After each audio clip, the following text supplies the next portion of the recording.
At 2 a.m., under the unfinished bridge, a welder's flashlight froze on a hairline crack no one else had seen. This isn't a surface scratch. This goes deep into the joint. You see this weld? That crack will split before the first truck crosses. A hairline? James, you've been breathing fumes too long. It's cosmetic. Cosmetic. Sign the sheet, Harper. We're not delaying a ribbon cutting for a scratch. Beside them, Junior Inspector Sam Allard shifted his weight, staring at the chalk circle, but saying nothing. I won't sign off on a failure. You want it ignored. You do it yourself. Refuse to sign. You're off this crew. That bridge opens Friday. Don't make this your last job. Under the beam, the crack had already spread a razor-thin finger deeper overnight. In his truck, on the dash, a decade-old clipping read, "Bridge collapse blamed on welder error." Inside the construction trailer, the schedule board told every man the same thing: ribbon cutting in 3 days. No delays. Tom, you need to look at the crack I found. It's structural. The joint is failing. The city's breathing down my neck. If we push the opening, they'll pull funding. You sure it's not just a surface mark? He's trying to cover his own mistakes. Tom, I've seen his file. He was blamed for a bridge collapse before. That collapse wasn't my fault, and you know it. I won't sign off on this weld. Fire me if you want. Outside the trailer, James dialed a number he hadn't called in 6 years. Harold Grant, old friend. I need your eyes on something. That night, sleep brought the same dream that had stalked him for a decade. Young James Harper crawled through twisted steel and rain, calling names that wouldn't answer. They were my crew. I should have checked that joint. By morning, the real crack had opened another millimeter, as if answering his dread. You haven't slept. You're back under that old bridge again, aren't you? I can't let it happen again. That crack is just like the one I missed before. The headline from 10 years ago had never left his truck. Operator error caused fatal collapse. Welder blamed. Show me the file, James. The one you keep under the bed. From a worn lockbox, James pulled out photographs, inspection reports, and a single welding glove. 4 friends, 4 funerals, and they wrote it off as my fault. At Harold Grant's study, the old engineer spread the current blueprint alongside the one from the failed bridge. These joints, they're identical. Same flaw, same stress point. James, this bridge was built to break. So I wasn't wrong. Not then, not now. Proving it, though, that'll burn you to the ground, boy. Less than a day after Harold's warning, James walked into the site trailer and laid the marked blueprints on Tom's desk. Take a look at this. Harold found the same design flaw from the river bridge collapse. Harold Grant? That disgraced old man hasn't been on a site in years. This report is worthless. James, I've heard enough. You are off this project. Security will escort you out. You are kicking me out for trying to stop another disaster.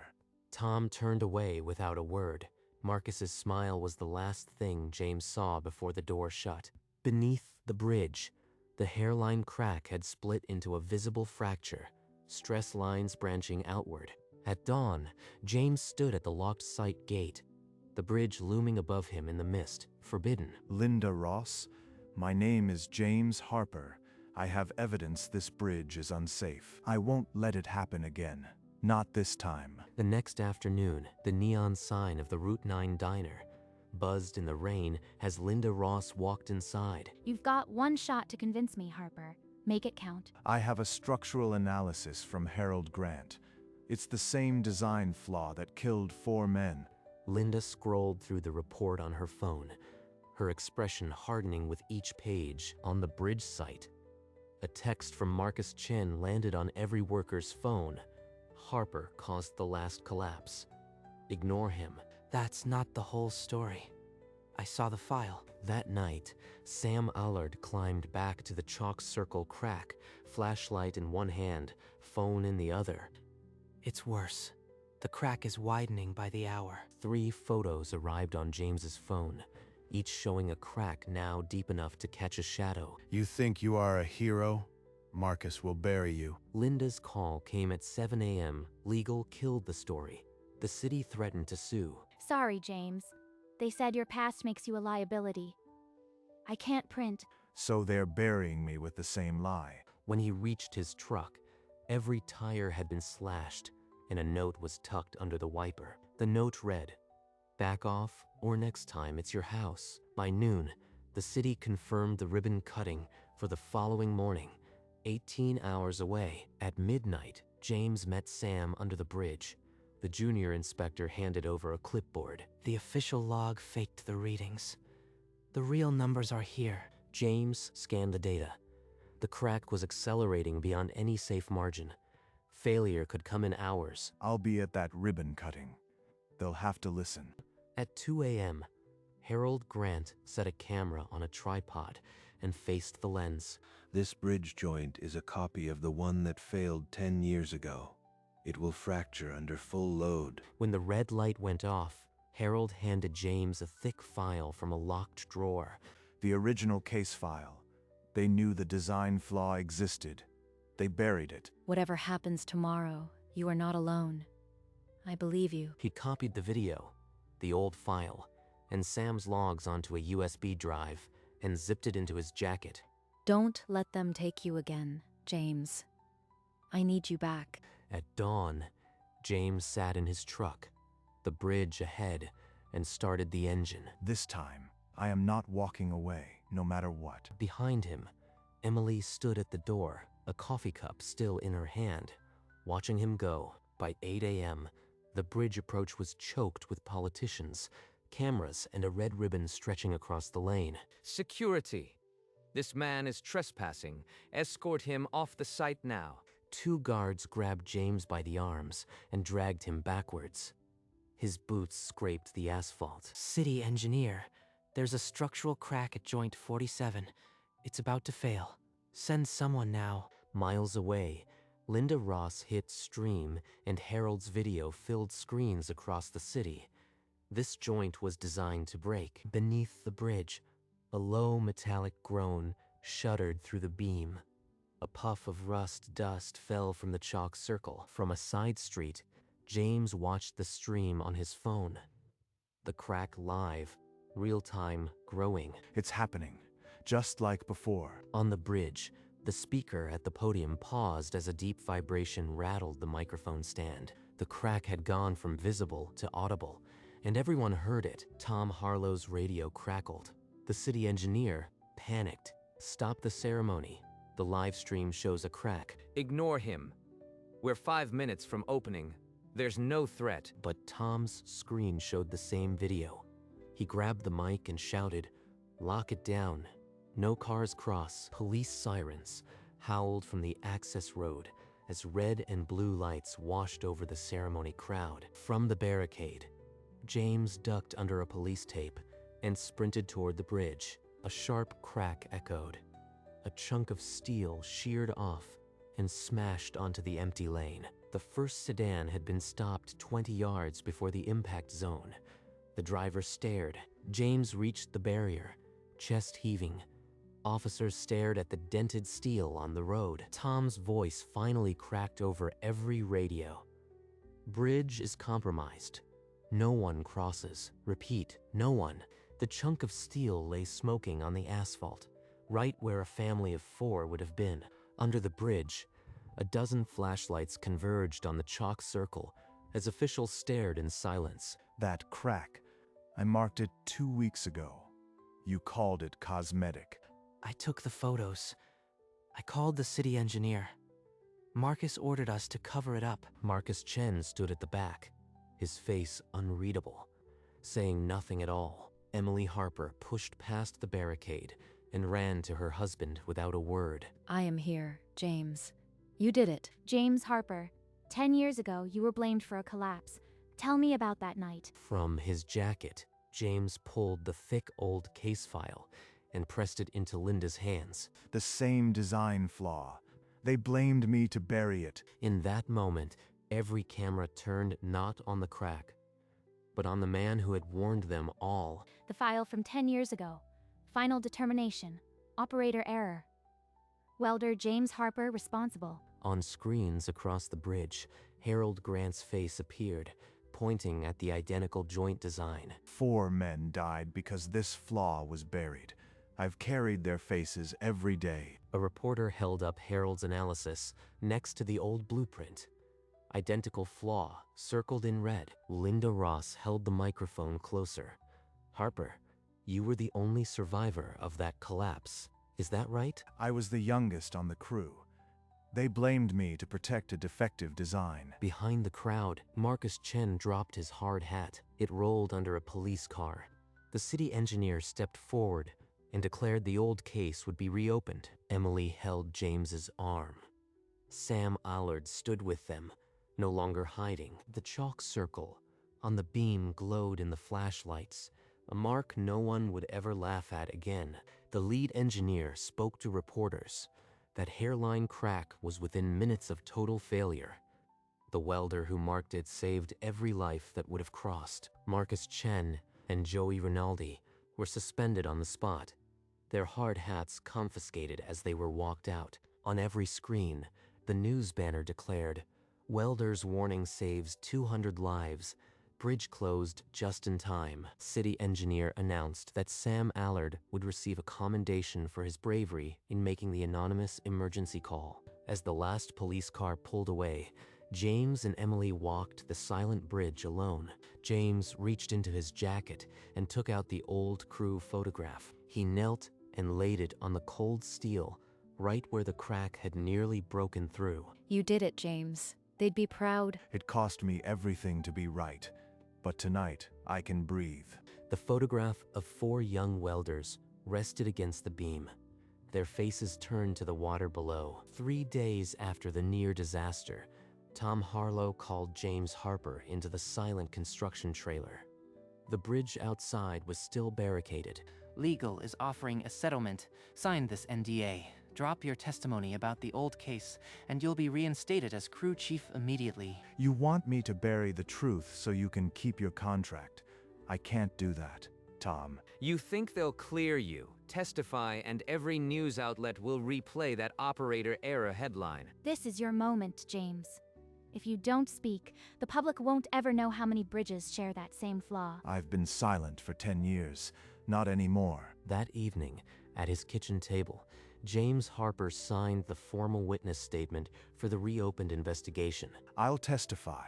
Full record. Every name, every failure, every lie. I'll be there.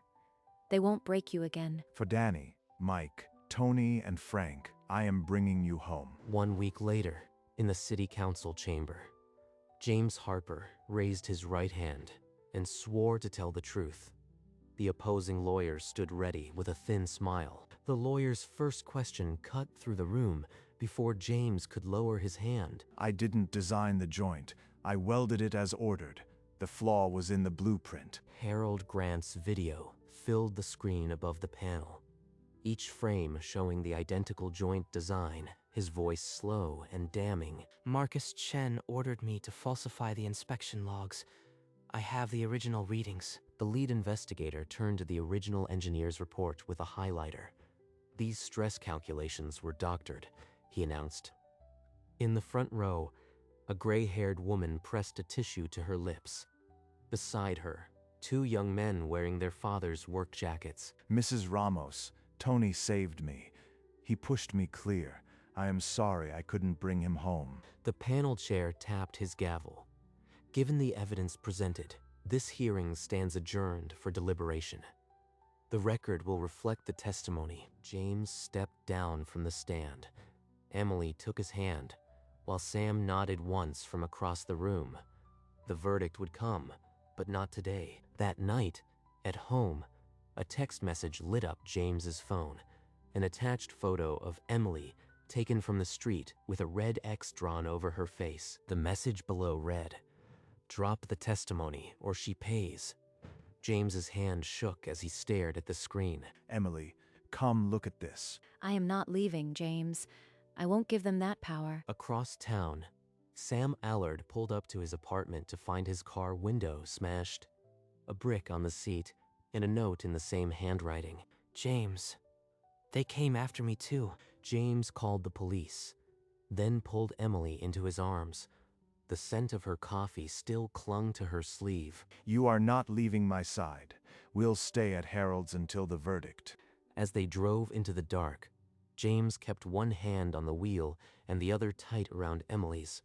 His eyes never left the rearview mirror. They won't stop us. Not now, not ever again. 2 days later, the panel reconvened. James and Emily walked in holding hands, their eyes fixed forward, ignoring the whispers. The panel chair read from a single page. The old case is overturned. The collapse was caused by a design error, not operator misconduct. James Harper is cleared. A sob broke from the front row as the families rose. James turned, and Emily pressed her face into his shoulder. 2 officers stepped toward Marcus Chen. The click of handcuffs echoed in the silent room. He would have let it collapse. He would have let it happen again. Linda Ross, live outside, justice after a decade. James Harper has been exonerated. A breaking news banner scrolled. Welder vindicated, wrongly blamed for bridge collapse. James stood in the corridor, the exoneration letter in his hand, unread. He just stared at his wife's face.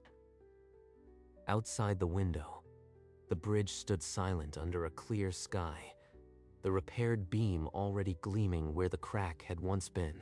It's over, James. You are free. 6 weeks later, under a bright sky, the bridge gleamed with new steel.